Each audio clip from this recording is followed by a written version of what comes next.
പൗരത്വ നിയമ ഭേദഗതിയുമായി ബന്ധപ്പെട്ട് ഉയർന്ന വളരെ പ്രധാനപ്പെട്ട ചർച്ചകളുണ്ട്. ഇതിൽ ഇന്ത്യ എവിടെ കിടക്കുന്നു എന്ന ചോദ്യമുണ്ട്. ബർമ്മ ഇന്ത്യയോടൊപ്പം കൂട്ടിച്ചേർക്കപ്പെടുന്നത് 1948 ഈ ചുമന്നു കിടക്കുന്ന ഭാഗം മ്യാൻമാറിൽ നിന്നുള്ള കുടിയേറ്റമാണ്, അഭയാർത്ഥി പ്രവാഹമാണ് ലോകത്തെ ഏറ്റവും വലിയ മതപീഡനം എന്ന് സാക്ഷ്യപ്പെടുത്തിയത് ഐക്യരാഷ്ട്ര സംഘടനയുടെ റെഫ്യൂജി കൗൺസിലാണ്. അതായത് ഇന്ത്യയിൽ നിന്നുകൊണ്ട് ഇന്ത്യ നേരിടുന്ന ഏറ്റവും വലിയ അഭയാർത്ഥി പ്രശ്നം, ഇന്ത്യയുടെ അയൽരാജ്യം നേരിടുന്ന ഏറ്റവും വലിയ മതപീഡനം ഏതാ എന്ന ചോദ്യം ഒരാൾ ചോദിച്ചാൽ ആ ചോദ്യത്തിന് ഒറ്റ ലോജിക്കലായുള്ള ഉത്തരമേ ഉള്ളൂ. That is Myanmar. അത് ഇന്ത്യയുടെ ഭാഗമായിരുന്നു. 1948 വരെ ഇന്ത്യയുടെ ഭാഗമായിരുന്ന ഒരു പ്രദേശം, അതിനുശേഷം വേർപെട്ടു പോകുന്ന ഒരു പ്രദേശം. ആ വേർപെട്ടു പോകുന്ന പ്രദേശം 1935 ഗവൺമെന്റ് ഓഫ് ഇന്ത്യ ആക്ട് വഴിയാണ് ബർമയെ ഒരു സെപ്പറേറ്റ് ആയ ഒരു പ്രൊവിൻസ് ആയിട്ട് പ്രഖ്യാപിക്കുന്നത്. അതിനുശേഷമാണ് 1948 വരെ ഇന്ത്യയുടെ പൊളിറ്റിക്കൽ ടെറിട്ടറിയുടെ ഭാഗമായിരുന്ന ഒരു പ്രദേശം. അവിടെയും അത് ഫിറ്റ് ചെയ്യും. നമുക്ക് ഓരോന്നോരോന്നായിട്ട് വരാം.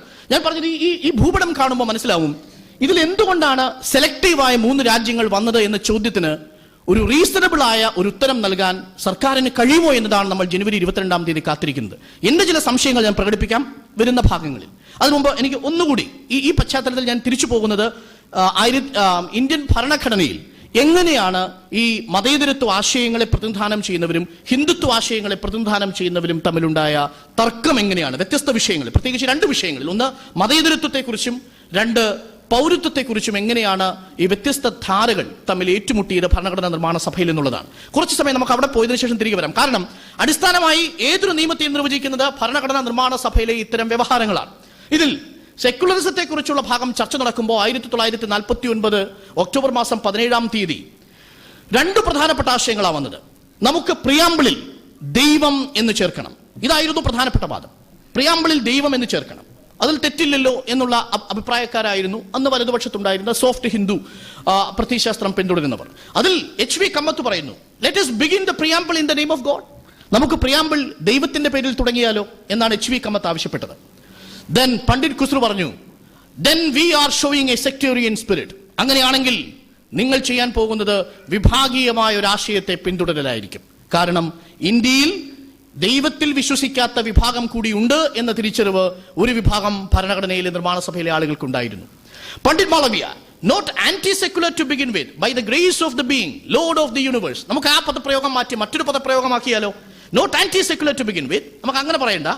By the grace of the being, നമ്മുടെ നിലനിൽപ്പിന് ആധാരശിലയായവനെ, ലോർഡ് ഓഫ് ദി യൂണിവേഴ്സ്, പ്രപഞ്ചത്തിന്റെ നാഥനെ എന്ന് പറഞ്ഞുകൊണ്ട് നമുക്ക് ഭരണഘടനയിൽ നിർമ്മാണ സഭയിൽ ഒരു തീരുമാനമെടുത്ത് പ്രിയാമ്പിൾ തുടങ്ങിയാലോ?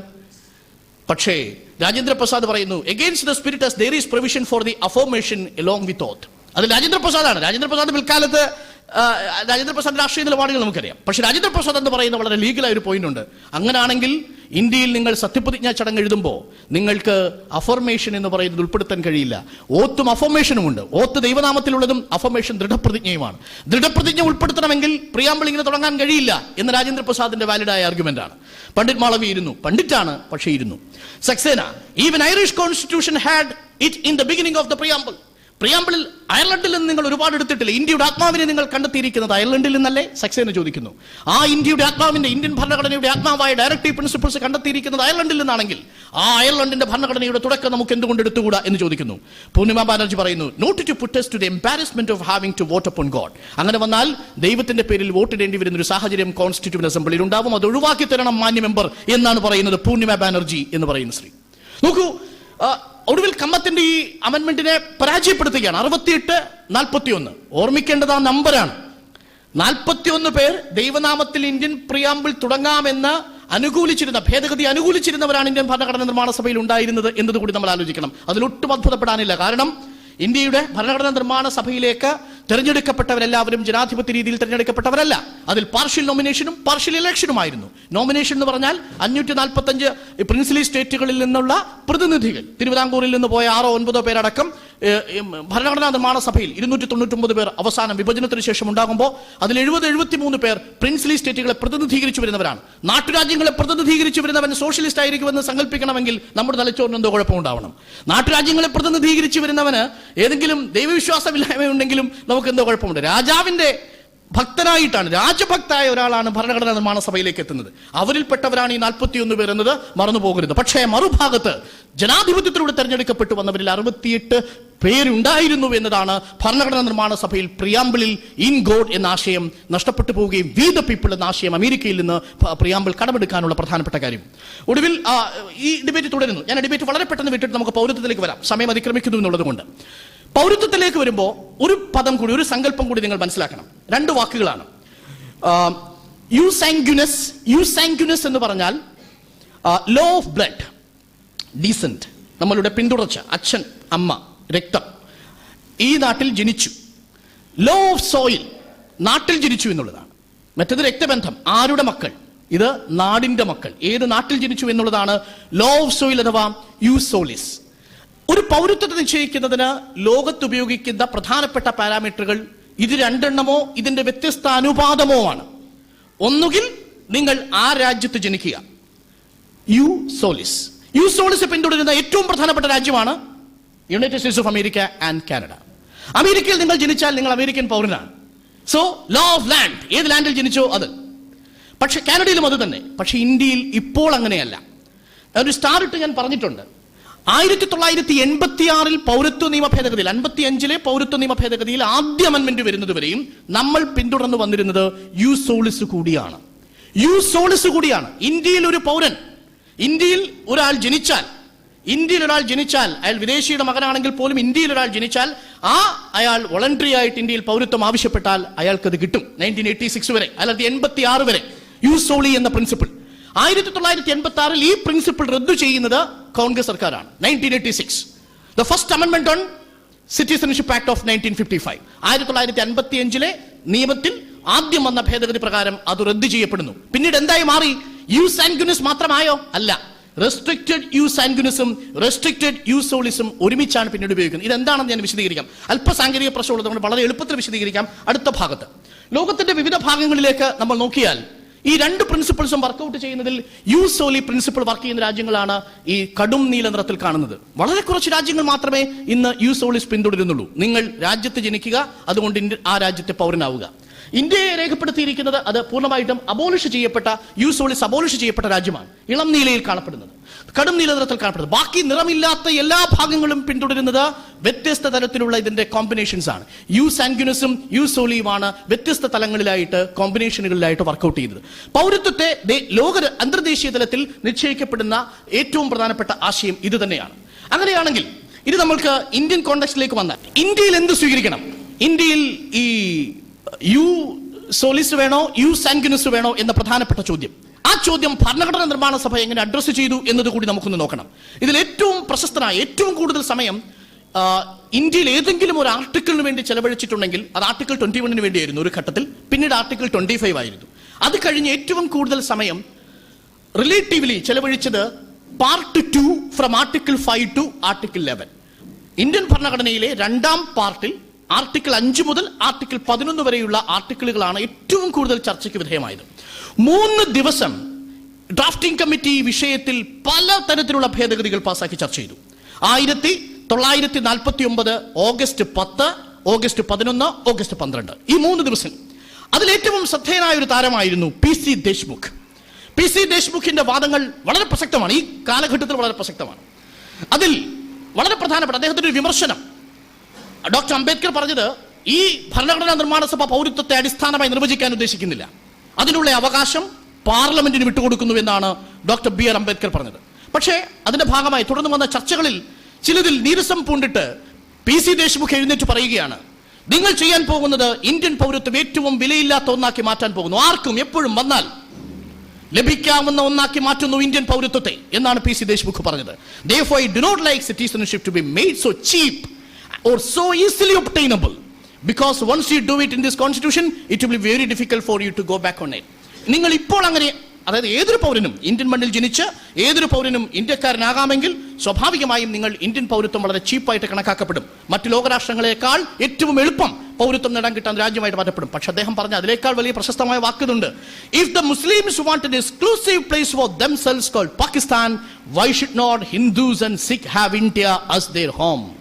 പാകിസ്ഥാനും മുസ്ലിം രാജ്യങ്ങൾ സ്വാഭാവികമായ മതരാഷ്ട്രമായി തെരഞ്ഞെടുക്കുകയാണെങ്കിൽ എന്തുകൊണ്ട് ഹിന്ദുവിനും സിഖിനും തെരഞ്ഞെടുത്തുകൂടാ ഇന്ത്യയെ ഒരു രാഷ്ട്രമായി, ഒരു ഹോംലാൻഡായി തെരഞ്ഞെടുത്തുകൂടാ എന്ന ചോദ്യം. PC ദേശ്മുഖ് 1949 ഓഗസ്റ്റ് 11 ഭരണഘടനാ നിർമ്മാണ സഭയിൽ ചോദിച്ച ചോദ്യം പലവട്ടം പലതവണ പല രൂപത്തിൽ ടെലിവിഷൻ ചർച്ചകളിൽ നമ്മൾ കേൾക്കുന്നു. 2020 എന്നതാണ് ഏറ്റവും ശ്രദ്ധേയമായ കാര്യം. PC ദേശ്മുഖിനെ അന്ന് വിവരവും ബോധ്യവും കോൺസ്റ്റിറ്റ്യൂഷണൽ മൊറാലിറ്റിയെ കുറിച്ച് ഉറച്ച ആശയബോധ്യതയും വ്യക്തതയുമുള്ള കോൺസ്റ്റിറ്റ്യൂഷൻ അസംബ്ലി തള്ളിക്കളഞ്ഞു. PC ദേശ്മുഖിന് മറുപടിയായി വന്നവരുണ്ട്. ഇതിൽ നോക്കൂ, ആ വാചകങ്ങൾ കൃത്യമായി വായിക്കണം. എത്രമാത്രം വിഷലിപ്തമായ, എത്രമാത്രം കമ്മ്യൂണലായ ആർഗ്യുമെന്റുകളാണ് പൗരത്വത്തെക്കുറിച്ച് ഭരണഘടനാ നിർമ്മാണ സഭയിൽ ഉണ്ടായിരുന്നത്. നമ്മൾ ഈ പറയുന്ന പ്രശ്നങ്ങളൊക്കെ വോട്ടിനിട്ട് തള്ളിയതാണ് sir. This is my simple admission. 1949 August മാസം ഇന്ത്യൻ ഭരണഘടനയിലെ നിർമ്മാണ സഭ ചർച്ച ചെയ്യാത്ത ഒരു വിഷയവും നമ്മൾ പുതുതായി ചർച്ച ചെയ്യുന്നില്ല. അന്ന് വോട്ടിനിട്ട് തള്ളിയത് ഇന്ന് വോട്ടിനിട്ട് പാസ്സാക്കുന്ന അവസ്ഥയിലേക്ക് മാറിയിട്ടുണ്ടെങ്കിൽ ഈ രാജ്യത്തിന് എന്തോ അപകടകരമായ രീതിയിൽ എന്തോ സംഭവിച്ചിട്ടുണ്ട് എന്ന് തന്നെ ഞാൻ പറയത്തുള്ളൂ. ഭരണഘടനാ നിർമ്മാണ സഭയുടെ കോൺസ്റ്റിറ്റ്യൂഷണൽ മൊറാലിറ്റിക്ക് പകരം വയ്ക്കാനില്ലാത്ത ജനാധിപത്യത്തിന്റെ, അല്ലെങ്കിൽ മാറിപ്പോയൊരു ജനാധിപത്യ ബോധത്തിന്റെ കാലത്ത് നമ്മൾ ജീവിക്കുന്നു. ഞാനത് തുടരുന്നു. We merely say that we have no other country to look to for acquiring citizenship rights, and therefore we the Hindus and the Sikhs, so long as we follow respective religions, should have. അതുകൊണ്ട് നിങ്ങൾ എത്രമാത്രം ഹിന്ദുവും സിഖുകാരനുമായി ഞാൻ തുടരുന്നിടത്തോളം കാലം have the right to citizenship in India and should be entitled to retain such a citizenship so long as we acquire no other citizenship. മറ്റൊരു രാജ്യത്തിന്റെ citizenship നമ്മൾ സ്വയം ആർജിക്കുന്നതുവരെ ലോകത്തെമ്പാടുമുള്ള ഹിന്ദുവിനും ലോകത്തെമ്പാടുമുള്ള സിഖുകാരനും ഇന്ത്യൻ പൗരത്വം കൊടുക്കണം. കാരണം അവന്റെ ഹോംലാൻഡ് ആണ് ഇത് എന്നുള്ളതാണ്. PC ദേശ്മുഖ് വായിച്ച പുസ്തകത്തിന്റെ പേര് BD സവർക്കർ എഴുതിയ പുസ്തകമാണ്, ഹു ഈസ് എ ഹിന്ദു എന്ന പുസ്തകമാണ്. കാരണം ഹോംലാൻഡിനെ കുറിച്ചും ഫാദർലാൻഡിനെ കുറിച്ചുമുള്ള ഏറ്റവും സുവ്യക്തമായ വിശദീകരണം നടന്നിരിക്കുന്ന പുസ്തകമാണത്. PC ദേശ്മുഖിന്റെ ആർഗ്യുമെന്റ്. ദെൻ പല പല ആർഗ്യുമെന്റിലേക്ക് പോകുന്നു. അതിനുശേഷം അതിന് മറുപടി ബ്രജേഷ് പ്രസാദ് പറയുന്നുണ്ട്. പക്ഷെ അതിനു മുമ്പ് വീണ്ടും PC ദേശ്മുഖിന്റെ സുഹൃത്തായ മറ്റൊരു ജസ്പാത് റോയ് കപൂർ എഴുന്നേൽക്കുന്നു. അദ്ദേഹം പറയുന്നു, why is it sir that I consider this obnoxious? ഈ നിയമത്തെക്കുറിച്ച് എനിക്ക് ചില ആശങ്കകളുണ്ട്. പൗരത്വത്തിന്റെ ഭാഗത്തെക്കുറിച്ച്. It says that those persons who migrated from India to Pakistan after 19 July 1948, they came back to India after obtaining a valid permit from our embassy or high commissioner. It should be open to them to get themselves registered as citizens of this country. It is a serious matter of principle. Once a person has migrated to Pakistan and transferred his loyalty from India to Pakistan, his migration is complete. Argument ടെക്നിക്കലാണ്. ഒന്ന് ഞാൻ പറയാം. 1947 August 14 ഇന്ത്യയും പാകിസ്ഥാനും പാർട്ടീഷനായി വിഭജിക്കപ്പെട്ട് പലായനം നടക്കുമ്പോൾ, ചരിത്രം കണ്ട ഏറ്റവും വലിയ ദുരന്തമുഖത്തെ പലായനം നടക്കുമ്പോൾ ഇന്ത്യയിലെ മുസ്ലിങ്ങൾ പാകിസ്ഥാനിലേക്ക് പോയിട്ടുണ്ട്. അവരവിടെ ഒരു വർഷം താമസിച്ച ശേഷം അവർക്ക് മനസ്സിലായി Pakistan is not comfortable for them. അവർക്ക് തിരികെ ഇന്ത്യയിലേക്ക് വരണം. പാകിസ്ഥാനിൽ നിന്ന് ആരെങ്കിലും ഇന്ത്യയിലേക്ക് തിരികെ വരികയാണെങ്കിൽ ആ തിരികെ വരുന്നവരെ സ്വീകരിക്കണം എന്നതാണ് ഇപ്പോൾ ചർച്ച ചെയ്യപ്പെടുന്ന ചോദ്യം. കോൺസ്റ്റിറ്റ്യൂഷൻ അസംബ്ലി അന്ന് ജസ്പത് റോയ് കപൂർ പറയുന്നത് നോ, കൊടുക്കരുത് എന്നാണ്. അവർക്ക് അങ്ങനെ കൊടുക്കാൻ കഴിയില്ല. കാരണം അവർ സ്വയം ഇഷ്ടപ്രകാരം സ്വന്തം മതരാഷ്ട്രം തെരഞ്ഞുപിടിച്ചു പോയി പാകിസ്ഥാനിലേക്ക് പോയി ഒരു വർഷം കഴിഞ്ഞ് തിരികെ വരുമ്പോൾ നമ്മൾ എന്തിനാ വരെ സ്വീകരിക്കണം? അതിന് അദ്ദേഹം പറയുന്ന ഫ്ലിംസി ഒരു ആർഗ്യുമെന്റ് കൂടിയുണ്ട്. നമ്മളുടെ ഇന്ത്യൻ സഹോദരങ്ങൾ അവരുടെ സ്വന്തമാക്കിയ സ്വത്തുക്കൾ അവർക്ക് തിരിച്ച് വീതിച്ചു കൊടുക്കേണ്ടി വന്നാലോ എന്നുകൂടി ഒരു ആർഗ്യുമെന്റ് കൊടുക്കുന്നുണ്ട്. ഇതിന് ബ്രജേഷ് പ്രസാദ് ഏറ്റവും ഒടുവിൽ നല്ലൊരു ഗംഭീരമായ മറുപടി കൂടെ കൊടുക്കുന്നുണ്ട്. നമുക്ക് അതിലേക്ക് വരാം. സോ ഈ ജസ്പത് റോയ് കപൂറും ദേശ്മുഖും ഉന്നയിച്ച കമ്മ്യൂണലായ ആർഗ്യുമെന്റുകളെ കോൺസ്റ്റിറ്റ്യൂവന്റ് അസംബ്ലി തള്ളിക്കളയുന്നു. ബ്രജേഷ് പ്രസാദ് മറുപടി പറയുകയാണ്. Brajeshwar Prasad, sir, the provision has been attacked by Sri Jaspat Roy Kapoor on the ground that it will provide an opportunity for spies and adventurers to come to this country. മാത്രമല്ല അദ്ദേഹം പറയുന്നൊരു കാര്യമുണ്ട്.